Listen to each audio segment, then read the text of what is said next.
Al Globus est ingénieur à l'université de San José et membre de la prestigieuse National Space Society américaine.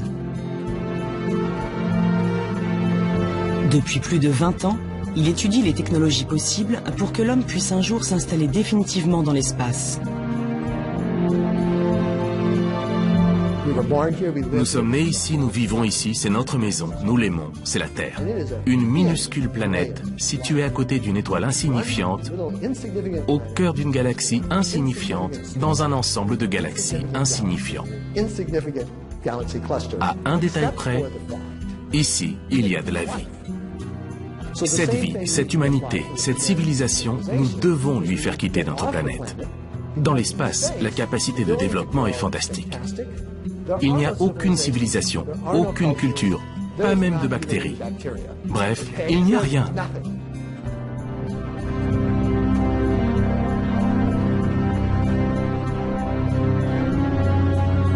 Mais comment l'homme peut-il accomplir ce rêve d'étoile?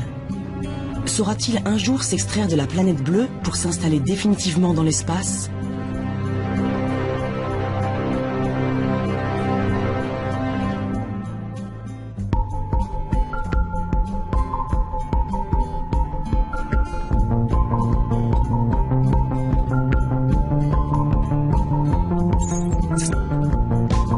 Pour le savoir, les scientifiques ont pris de la hauteur.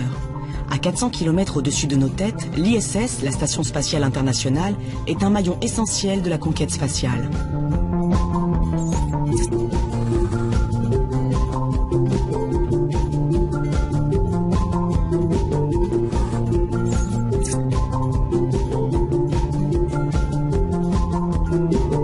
Depuis l'an 2000, plus de 200 astronautes de toutes les nationalités y ont séjourné successivement pendant plusieurs jours ou plusieurs mois.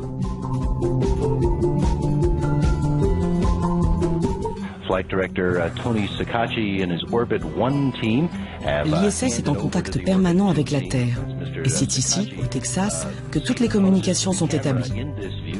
Nous sommes au Johnson Space Center, l'un des plus prestigieux centres de la NASA, affecté aux missions spatiales habitées. Jim Broyan est ingénieur spécialiste des systèmes d'habitation. Sa mission est celle de ses collègues, améliorer le quotidien des astronautes et surtout veiller à leur sécurité. Il est essentiel que l'équipage en orbite et les contrôleurs au sol collaborent étroitement, car cela permet de gagner du temps. Nous pouvons contrôler tous les systèmes, nous pouvons les allumer et les éteindre depuis la salle de contrôle ici au sol. Et cela évite par exemple à l'équipe de se déplacer dans toute la station pour activer ou désactiver une machine. Et s'il y a le moindre problème en orbite, une équipe au sol est prête à partir pour réparer l'appareil.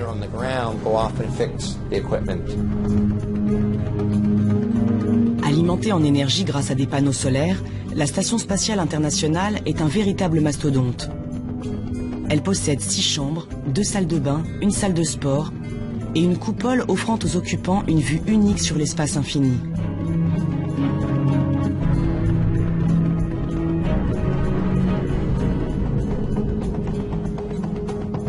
Cette résidence en orbite possède aussi un ingénieux système de recyclage de l'eau. Car à 400 km d'altitude, chaque goutte compte. Envoyer un seul litre d'eau depuis la Terre coûte en effet près de 20 000 €. Nous avons beaucoup d'équipements à bord pour mimer les systèmes naturels dont nous profitons sur Terre. Par exemple, nous avons un système qui capte les eaux usées et la condensation venant des filtres et des climatiseurs. Cette eau est ensuite traitée, puis recyclée en eau potable pour l'équipage. En fait, la station spatiale reproduit en quelque sorte un écosystème terrestre, sauf que nous utilisons des machines pour y parvenir.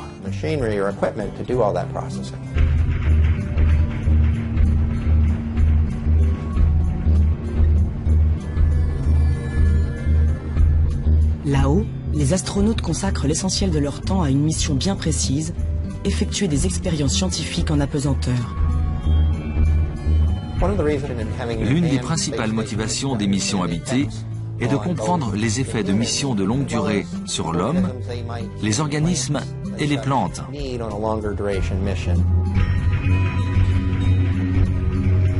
Libérés de la gravité terrestre, les matériaux, les liquides, les plantes offre des comportements inédits.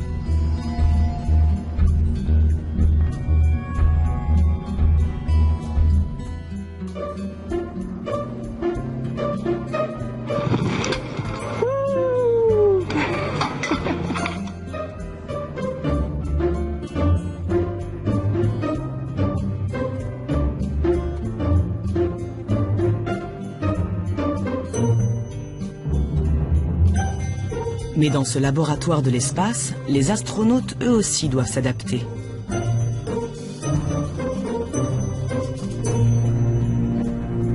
Il y a des repères à trouver. Il faut se reconstruire un petit peu un environnement dans lequel on se sent à l'aise. Et c'est vrai que c'est un petit peu perturbant au départ d'avoir à se déplacer dans les 3 dimensions. Et je voulais remercier tous les enfants de Sablé. Claudie Aigneret est médecin et astronaute. C'est la seule femme européenne à être allée sur la Station spatiale internationale. Son dernier vol date de 2001. Mais ses souvenirs, eux, restent gravés dans sa mémoire. Vous imaginez, vous lancez une balle sur Terre. Vous savez qu'elle va retomber, puisqu'il y a la gravité qui va faire tomber. Donc vous adaptez votre geste pour qu'elle arrive là où vous destinez à la lancer. Et bien évidemment, ça ne se passe pas comme ça, en microgravité. Donc tout le schéma que vous allez mettre en œuvre pour la trajectoire d'un geste va être transformé. Cette légèreté doit nécessiter une adaptation de votre schéma moteur. Et puis aussi de penser à tous ces objets qui vous entourent et qui sont les objets de votre quotidien que vous allez utiliser. Bien évidemment, vous n'allez pas poser votre carnet de bord sur une table, parce que le carnet ne va pas rester sur la table. Vous devez toujours tout fixer, parce que sinon, les objets au fil de la ventilation qui existe dans la station vont se retrouver à l'autre bout d'un module. Et même la nuit, quand vous vous enfilez dans votre sac de couchage, fixez-le au mur, sinon vous allez vous réveiller dans la chambre d'un autre.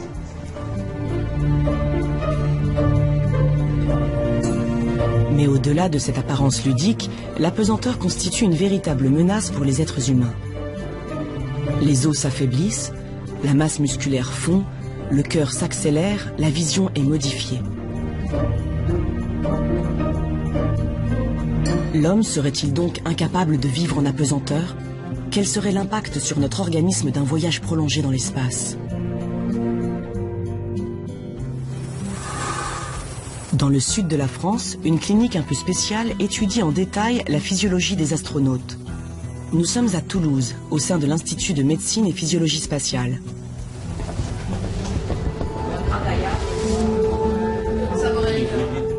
Dans les chambres, 12 hommes en parfaite santé sont allongés. Leurs lits sont inclinés vers l'arrière de très exactement 6 degrés. Un angle qui reproduit précisément les effets de l'apesanteur.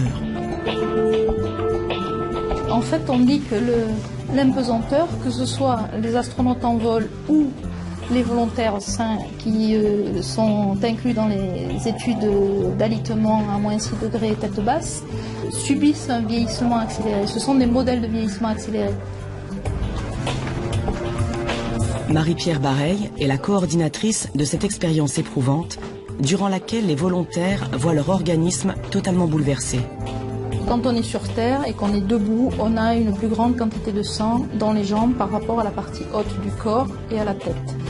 Quand on est en microgravité, le sang se redistribue dans l'organisme et proportionnellement, il y en a davantage dans la partie haute du corps.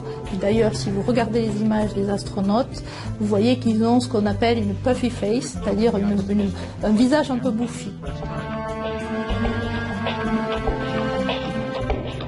On a également des effets musculaires. Les muscles qui, auparavant sur Terre, étaient porteurs, les muscles des jambes, les muscles de la colonne vertébrale, s'atrophient.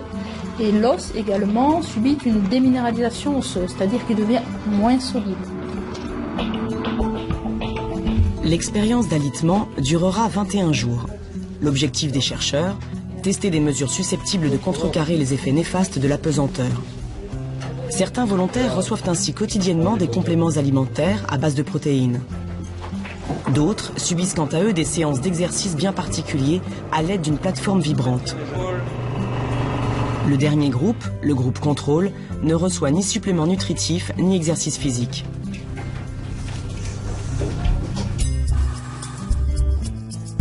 Après 3 semaines la tête en bas, les cobayes se relèvent enfin. Les premières observations se révèlent alors encourageantes. Bruno appartient au groupe contrôle et ses retrouvailles avec la gravité sont pour le moins difficiles.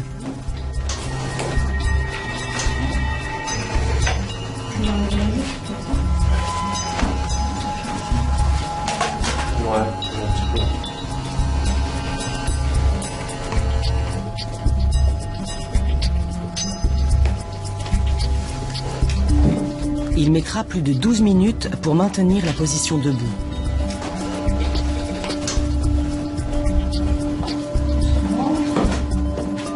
Patrick, en revanche, a utilisé quotidiennement la plateforme vibrante et a reçu des rations protéinées.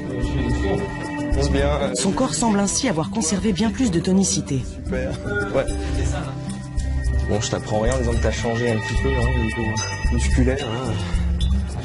Pour évaluer précisément l'efficacité de ces deux méthodes, les scientifiques réalisent ensuite une longue série de tests. Biopsie, prélèvement sanguin, scanner, test d'équilibre. L'état des muscles et des os de chaque participant est étudié dans ses moindres détails.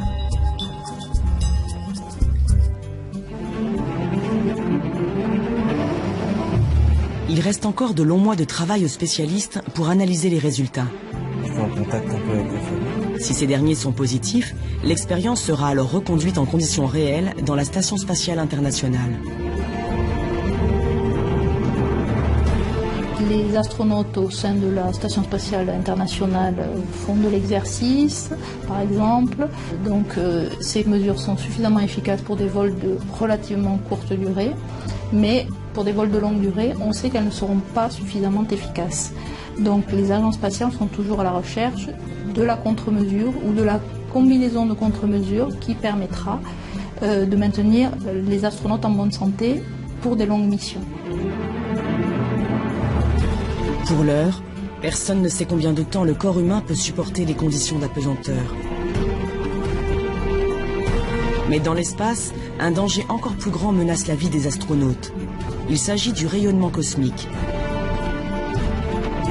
Ce flux de particules circulant dans le vide intersidéral est capable de pénétrer au cœur même des cellules et de détruire notre ADN. Sur Terre, le champ magnétique de notre planète nous protège de ces rayons nocifs. Mais lors d'un séjour d'à peine 6 mois à bord de l'ISS, le corps des astronautes reçoit une dose équivalente à plus de 600 radios des poumons. Alors, avant d'organiser un voyage de plus longue durée, un voyage plus loin de la Terre et de son environnement protecteur, les scientifiques du monde entier tentent de trouver le moyen de protéger les hommes.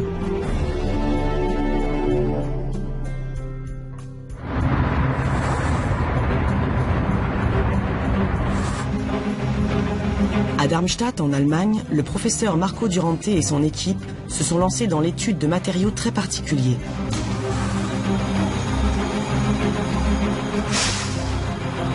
Du sable strictement identique à celui qui existe sur la Lune et sur Mars. Et si ces répliques de sable martien et lunaire l'intéressent au plus haut point, c'est parce qu'ils considèrent qu'un jour, l'homme pourra les utiliser pour coloniser l'espace. Si vous vous rendez sur la Lune ou sur Mars, vous trouverez ces matériaux partout. Et vous pourrez donc les utiliser pour construire des maisons. La question à laquelle nous essayons de répondre, c'est: est-ce que des abris fabriqués avec de tels matériaux nous permettraient de vivre en sécurité? C'est vraiment la grande question.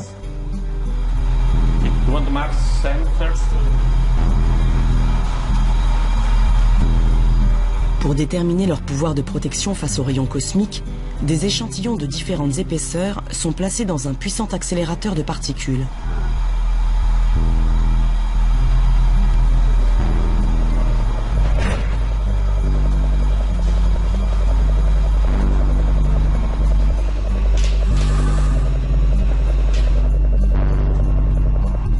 This is fine, but the problem is that I think it's going to slow.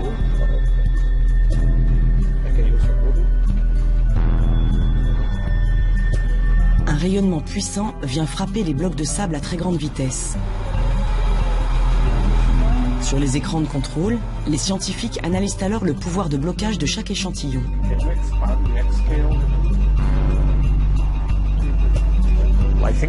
Je pense que le sable lunaire est légèrement mieux que celui de Mars, mais la différence est mince. En tout cas, les deux matériaux sont meilleurs que l'aluminium, qui est beaucoup utilisé dans les vaisseaux spatiaux, mais constitue un très mauvais bouclier.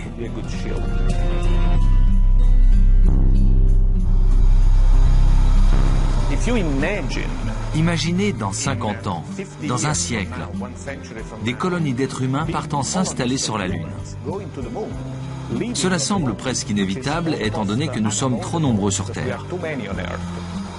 Alors nous pourrons exploiter tout ça. C'est la maison de demain. Il ne reste qu'à la peindre.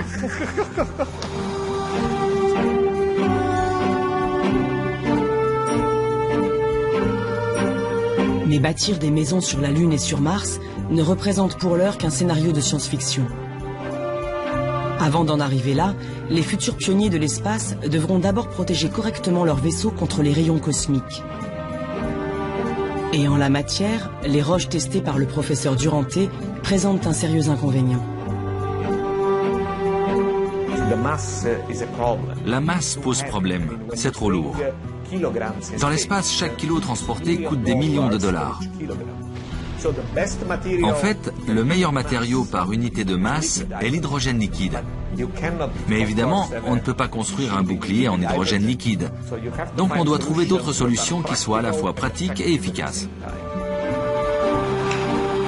Pour l'heure, aucun des nombreux matériaux testés ne s'est montré à la fois léger et parfaitement protecteur. En attendant de trouver mieux, les scientifiques utilisent donc de l'aluminium et du polyéthylène, un type de plastique pour bloquer une partie des rayons.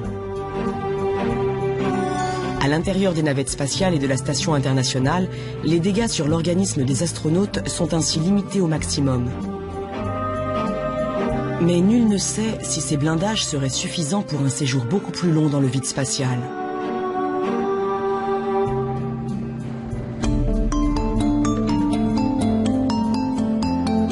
La santé physique des futurs voyageurs au long cours est un élément crucial pour l'avenir de la conquête spatiale. Mais un autre paramètre fait lui aussi l'objet de toutes les attentions. Le mental des astronautes.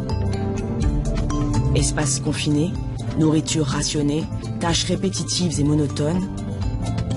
Là-haut, les conditions de vie sont parfois difficiles et la psychologie de l'équipage est mise à rude épreuve. Les équipages qui fonctionnent très bien, ce sont des équipages où il y a un très bon esprit d'équipe et que tout le monde se partage les tâches et tout le monde aide l'un et l'autre. Frank De Veen a effectué 2 séjours à bord de la Station spatiale internationale. En 2002, le premier d'entre eux dura seulement 12 jours. Mais 7 ans plus tard, il fut nommé commandant de l'ISS et s'envola dans l'espace pour une durée de 6 mois.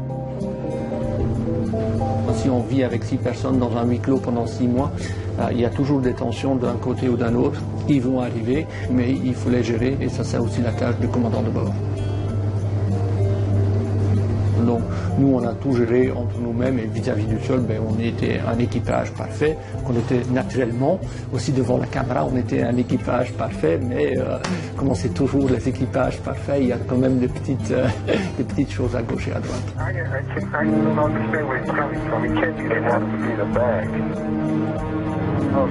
Dans ces lieux étroits, rien n'est anodin. Le moindre petit problème, la moindre tension peut dégénérer rapidement. Pour limiter les risques au maximum, les astronautes sont donc soigneusement sélectionnés, non seulement pour leurs compétences techniques, mais aussi pour leur capacité à travailler dans des situations d'urgence. Je sens plein d'eau à l'arrière de ma tête, mais je crois pas que ça vienne d'une fuite. J'ai du mal à dire ce que c'est, mais ça ressemble à de l'eau. Ah oui. Je la vois sortir. Nous recherchons des personnalités adaptées. Est-ce que vous êtes un bon leader? Comment gérez-vous le stress? Êtes-vous capable de réfléchir et de prendre les bonnes décisions lorsque vous subissez une pression énorme? Le docteur Volker Daman dirige le département médical de l'Agence spatiale européenne. Avec son équipe, il prend soin de la santé physique et mentale des pensionnaires de l'ISS et participe également à la sélection des futurs astronautes. On sait qu'il est important d'avoir un leader, un commandant qui fait autorité et qui prend les décisions. En cas d'urgence, on ne peut pas toujours se baser sur un modèle démocratique. Quelqu'un doit prendre les responsabilités et doit être capable d'évaluer les risques. Et puis, il faut évidemment des gens qui acceptent d'être commandés, qui respectent les ordres.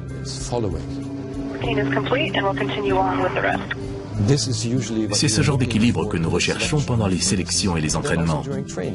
Est-ce que cet équipage va bien ensemble? Une fois affectés à leur poste, les astronautes travaillent en équipe pendant 2 ans, presque tous les jours. Ils voyagent partout dans le monde et ils apprennent à gérer les problèmes tous ensemble.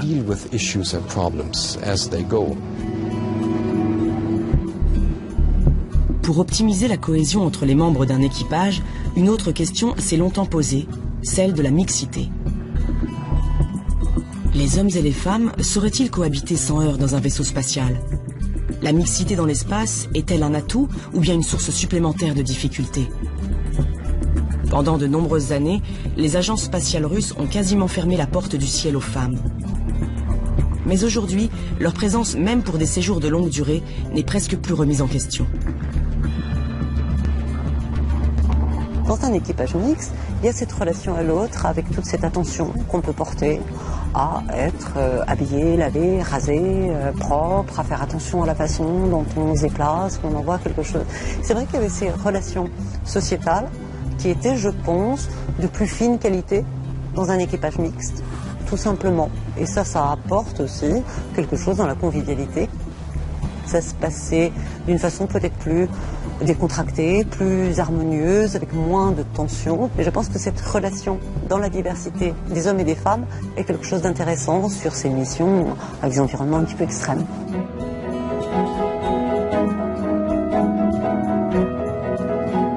Des hommes et des femmes compétents, travailleurs et au caractère parfaitement adapté à la vie en communauté. Voilà donc à quoi ressemble l'équipage idéal.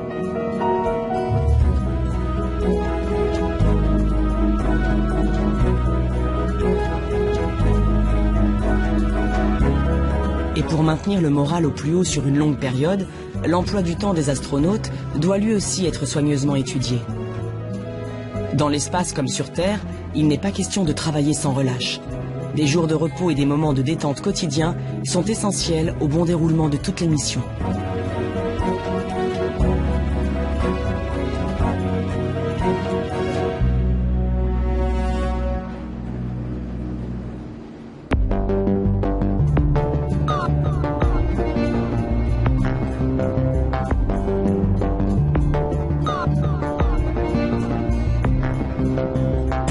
Ces images d'astronautes en apesanteur ont sans nul doute contribué à l'engouement du public pour l'espace.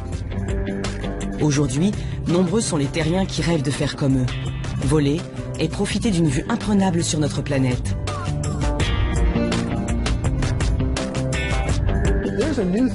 Quelque chose a changé dans le monde d'aujourd'hui. Il y a 10 ou 20 ans, Denis Tito a offert 20 millions de dollars aux Russes et ils l'ont emmené à bord de la Station spatiale internationale. Pas pour y faire des expériences, pas parce qu'il était astronaute, mais simplement parce qu'il avait payé pour ça.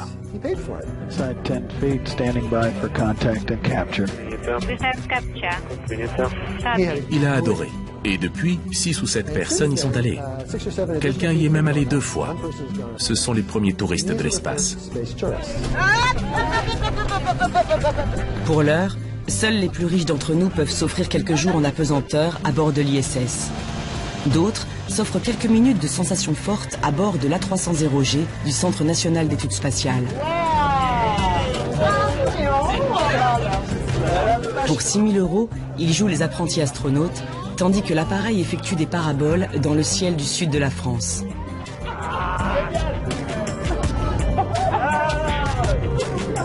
Mais le tourisme spatial n'en est qu'à ses balbutiements.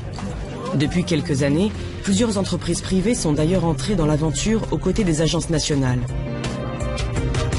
Leur objectif, démocratiser l'accès à l'espace et même le transformer en lieu de villégiature.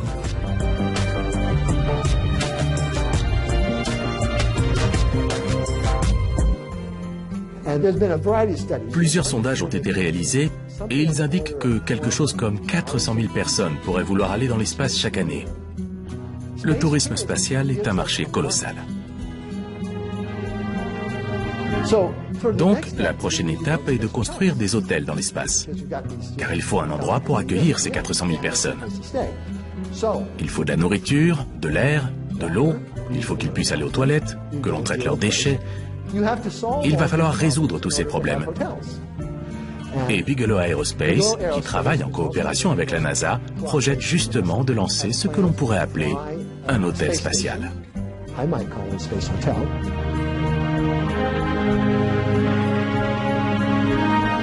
Ce projet de la société Bigelow Aerospace et de la NASA a été baptisé BEAM. Son principe, accrocher un module gonflable de 4 mètres sur 3 à la Station spatiale internationale. Il permettra alors d'élargir l'espace vital de la station et surtout de tester la faisabilité d'un autre projet encore plus fou, la création d'un véritable hôtel gonflable en orbite autour de la Terre.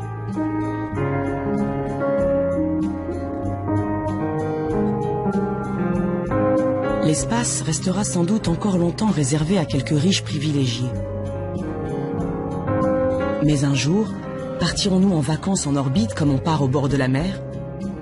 Pourrons-nous nous élever dans l'atmosphère aussi facilement que nous prenons le train? Ce scénario, digne d'un film de science-fiction, est pourtant sérieusement envisagé par certains spécialistes.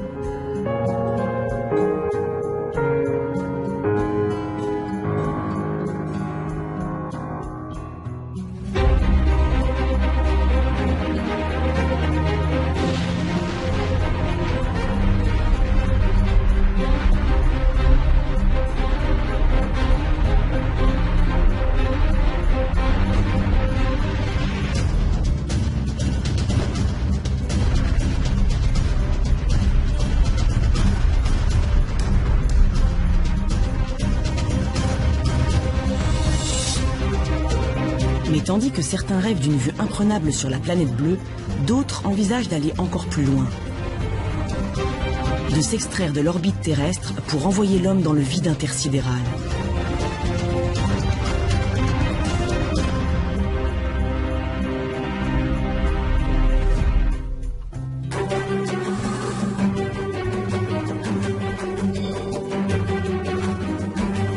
Dans les locaux de la NASA, un nouveau vaisseau spatial est en cours de fabrication.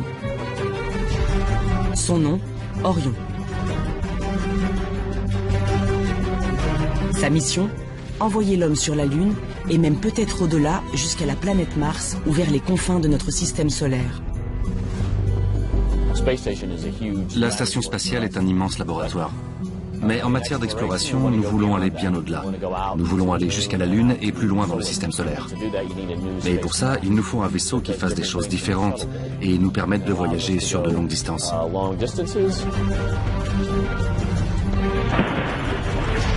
Mark Geyer est le responsable du programme Orion au Johnson Space Center à Houston. Depuis 2007, il veille sans relâche au bon déroulement de la construction de cet engin inédit. Orion fait 5 mètres de diamètre. Il peut transporter jusqu'à 6 personnes pour ce type de mission d'exploration. Il est assez grand pour stocker le ravitaillement de l'équipage pendant 21 jours. Il y a de l'eau, de la nourriture, de l'air et toutes les choses dont on peut avoir besoin. Des toilettes, des équipements sportifs. Et il comporte aussi de nombreux systèmes de sécurité.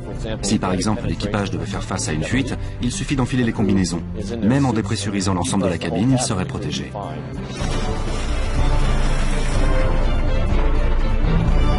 Le vaisseau Orion sera un véritable bijou de technologie. Capable de fonctionner en pilote automatique tout au long de son trajet, doté d'un bouclier thermique et de protection contre les rayons cosmiques, il pourra accueillir un équipage pendant près d'1 mois en toute autonomie. Son premier vol d'essai non habité est programmé en 2014. Il emmènera des hommes contourner la Lune en 2020.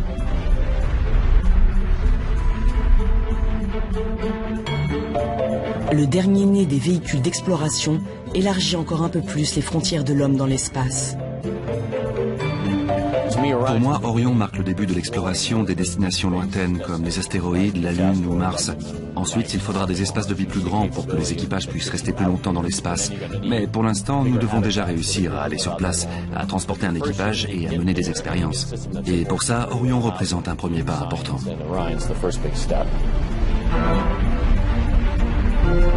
Mais quelle que soit sa destination dans le système solaire, Orion est conçu pour ramener les astronautes sur Terre à la fin du voyage. Les hommes seraient-ils donc condamnés à rester ancrés sur le sol de notre planète? Parviendrons-nous un jour à nous extraire totalement de notre existence terrestre? À partir dans l'espace et ne jamais revenir?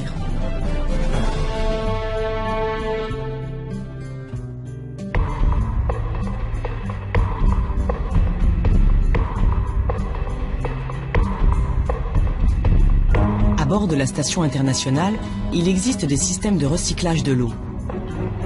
Mais les astronautes dépendent exclusivement de la Terre, car dans l'espace, nourriture, eau et oxygène ne sont pas accessibles. Mais si les hommes s'envolaient pour une mission lointaine et de longue durée, comment feraient-ils? Pour un voyage de 100 jours avec un équipage de 6 personnes, il faudrait emporter plus de 3 tonnes de nourriture et d'eau. Une quantité phénoménale qu'aucun vaisseau spatial n'est aujourd'hui capable d'embarquer.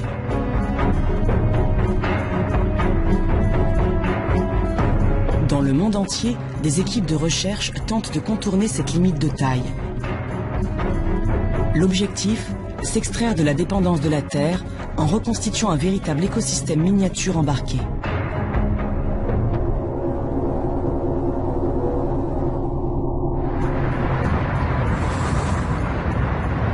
En Espagne, à Barcelone, une équipe de chercheurs travaille sur une expérience inédite. Son nom, Melissa.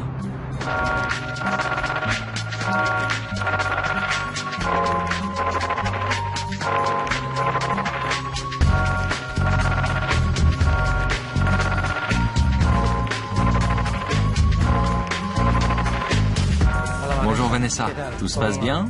Qu'est-ce que tu fais? De l'alimentation? Raoul a mis les légumes, puis nous allons finir de graisser la cuve de 50 litres, pour ensuite connecter le compartiment. Si nous voulons que l'homme vive dans l'espace, surtout pendant une longue durée, alors nous devrons garantir ses besoins vitaux, sans dépendre seulement de ravitaillements venus de la Terre. C'est ce que nous appelons le concept Melissa.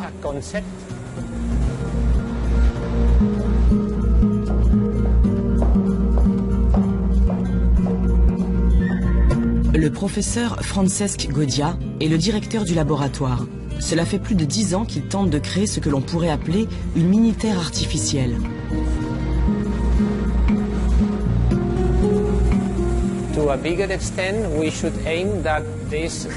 À terme, notre objectif est de rendre ce système autonome et durable pour qu'il recycle différents éléments. C'est en fait ce que l'on observe au sein des écosystèmes terrestres. Il existe de nombreux cycles qui permettent de recycler l'eau, le carbone, le nitrate, etc. Toutes les ressources indispensables à la vie sur Terre.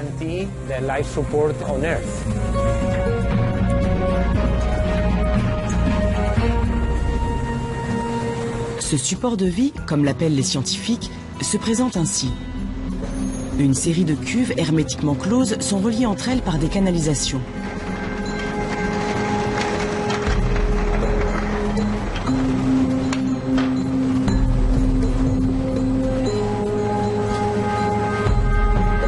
Dans le premier compartiment, les chercheurs injectent un mélange épais et malodorant. Il s'agit de déchets alimentaires, d'urine et d'excréments humains. À l'intérieur de la cuve, une population de bactéries entre en action et décompose peu à peu la matière organique. Le mélange passe ensuite à travers une membrane filtrante. Les particules en suspension sont arrêtées, tandis que les éléments liquides sont envoyés dans un second compartiment. Là, ils subissent de nouvelles transformations chimiques grâce à d'autres bactéries spécialisées. Les déchets sont ainsi progressivement transformés en nitrates et en sels minéraux, des molécules qui constituent les nutriments de base de tous les végétaux.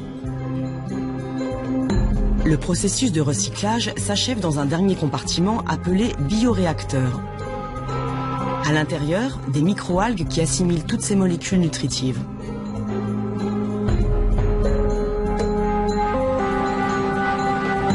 Les déchets humains sont ainsi totalement recyclés par les plantes. Des plantes dotées d'un pouvoir nutritif considérable que l'équipage peut donc consommer quotidiennement. Mieux encore, en transpirant, elles apportent également de l'eau potable aux astronautes. Et grâce à la photosynthèse, elles transforment en oxygène l'ensemble du dioxyde de carbone généré par la respiration de l'équipage.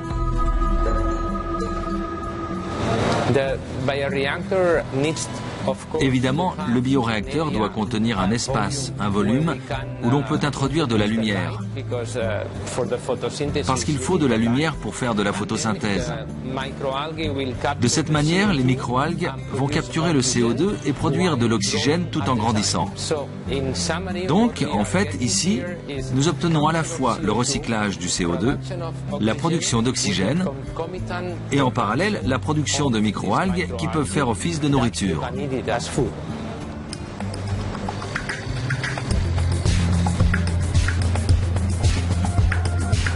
Le système Melissa constitue ainsi un circuit clos et parfaitement autonome. Les astronautes peuvent respirer, boire et s'alimenter, et les déchets qu'ils produisent sont recyclés en oxygène et en nourriture à l'infini.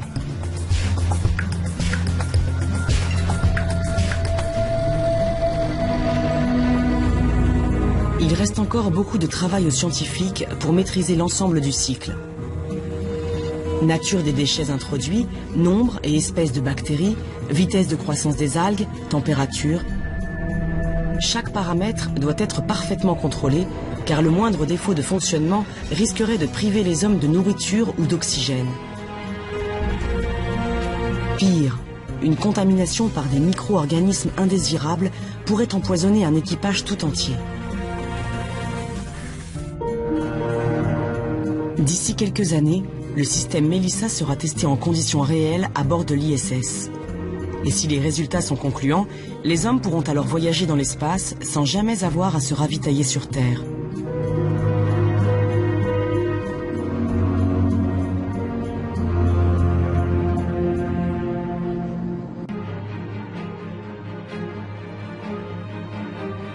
Mais au-delà de la nourriture, de l'eau et de l'oxygène, notre planète offre d'autres éléments indispensables. Du carburant pour propulser les vaisseaux et des matériaux de toutes sortes pour réparer les objets du quotidien ou bâtir des modules habitables. Alors, une fois dans l'espace, comment les futurs voyageurs pourront-ils s'approvisionner? Existe-t-il quelque part des ressources spatiales que l'on pourrait exploiter?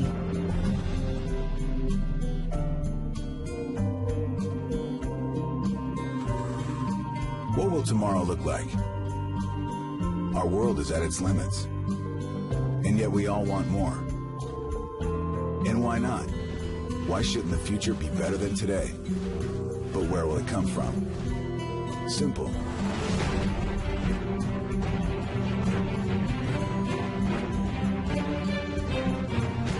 En 2012, une toute nouvelle entreprise privée a vu le jour aux États-Unis. Son nom, Deep Space Industries. Deep Space Industries. Nous sommes une entreprise spécialisée dans les ressources spatiales. Nous recherchons, étudions, exploitons et utilisons les ressources de toutes sortes. Nous pensons que ce minuscule rocher tout au bord de notre galaxie n'est que le point de départ. Rick Tumlinson est l'un des fondateurs de cette entreprise d'exploitation d'un nouveau genre qui imagine l'espace comme une vaste mine à ciel ouvert. Son premier objectif, aller puiser des ressources au cœur des astéroïdes, ces amalgames de roches qui circulent par millions dans notre système solaire. Notre première cible sera certainement l'eau. Pourquoi l'eau? D'abord, il s'agira de glace, car l'intérieur des comètes ou des astéroïdes est très froid. Et cette eau glacée, c'est tout simplement de l'oxygène et de l'hydrogène. Avec l'oxygène, vous pouvez respirer, ce qui est assez important. Et l'hydrogène, combiné à l'oxygène, donne de l'eau. Mais si vous séparez ces éléments, puis les rassemblez de manière explosive, vous obtenez du carburant pour fusée. Ensuite, nous passerons à la deuxième étape. Une fois qu'on aura réduit et recueilli cette glace, il restera les matériaux les plus solides. On pourra alors promener un aimant dessus et recueillir tous les éléments ferreux. Et bien sûr, on peut construire plein de choses avec du fer.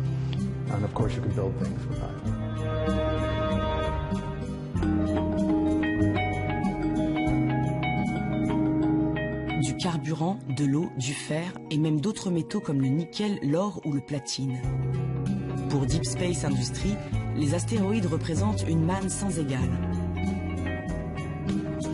D'ici 2015, Rick Tumlinson et ses collègues prévoient d'envoyer un premier vaisseau explorer les astéroïdes les plus proches de la Terre. Mais leur objectif ultime est d'y implanter des usines d'extraction et des raffineries pour pouvoir ravitailler en continu les vaisseaux spatiaux passant à proximité. Les astéroïdes deviendraient alors de véritables stations-service de l'espace. Vous imaginez ce qu'il se serait passé lors de l'expansion de la civilisation en Amérique du Nord? Si nous avions dû apporter avec nous tout ce dont nous avions besoin, rien n'aurait été possible. Il faut apprendre à exploiter les ressources disponibles là où on se trouve et à les transformer en matériaux utiles. Comme Deep Space Industries, plusieurs sociétés privées se sont lancées dans une vaste collecte de fonds pour mener à bien cette entreprise invraisemblable et exploiter les ressources naturelles venues de l'espace. Dans plusieurs décennies, les hommes pourront peut-être alors voguer indéfiniment dans le vide intersidéral et avoir tout ce dont ils ont besoin presque à portée de main.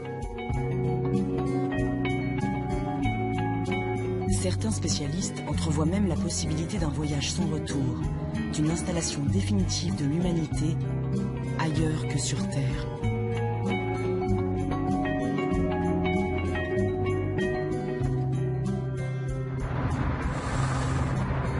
Depuis près de 20 ans, la NASA et la National Space Society organisent un concours un peu particulier. Un concours de colonie spatiale.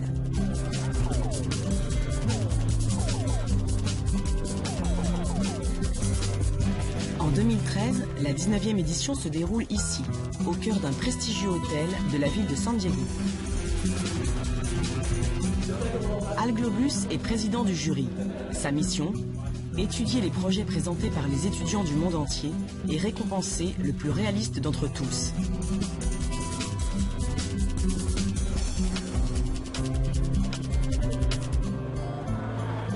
Une colonie spatiale est un endroit dans l'espace où nous pourrons vivre et élever nos enfants. Il s'agit de grandes structures d'au moins une centaine de mètres, mais j'espère que dans le futur, elles feront plusieurs kilomètres. Ce sont en quelque sorte de petites villes, ou même des grandes, de plus d'1 million d'habitants. Et l'idée est qu'elles soient vraiment agréables.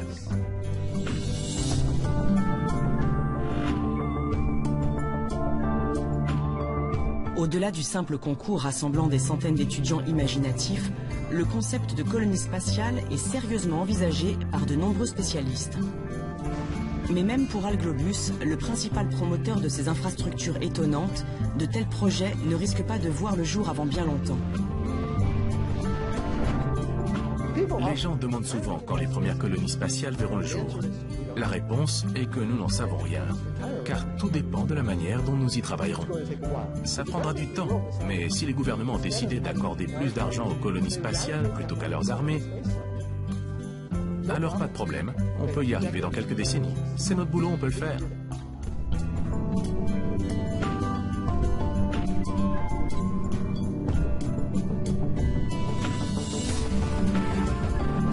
Les colonies spatiales sont pour l'heure plus un rêve qu'une réalité.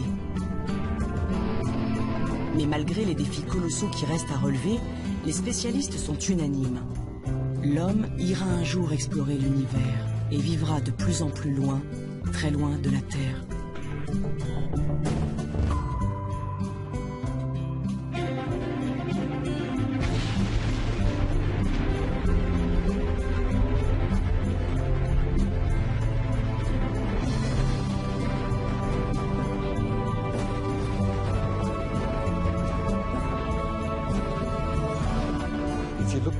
Si vous regardez en arrière dans l'histoire de l'homme, qu'avons-nous accompli? Je pense qu'il est naturel que nous cherchions à aller plus loin que notre petite planète, que nous essayions de la quitter, d'explorer l'univers. Pourquoi des gens escaladent-ils l'Everest? Ou plongent-ils sans oxygène?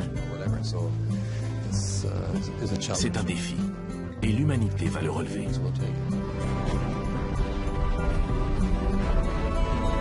L'homme va continuer à explorer. L'homme est un explorateur, conquérant, pourquoi pas, mais surtout explorateur de l'inconnu. Et c'est le propre de l'humanité, de toujours essayer de penser différemment, avancer, découvrir, explorer. La curiosité fait partie de l'humanité.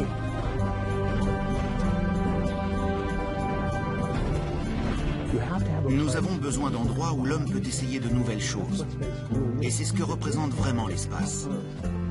Il n'existe plus de lieu sur Terre où l'on pourrait lancer une nouvelle civilisation, qui ne soit déjà la propriété de quelqu'un ou placée sous une autre juridiction, ou encore dont l'appropriation ne menacerait pas l'existence d'une population. Il n'y a que l'espace. Poussée par une soif insatiable de connaissances et de découvertes, l'humanité s'apprêterait donc à élargir les frontières de son existence. Un jour, l'homme pourrait alors devenir une toute nouvelle espèce. Une espèce interstellaire.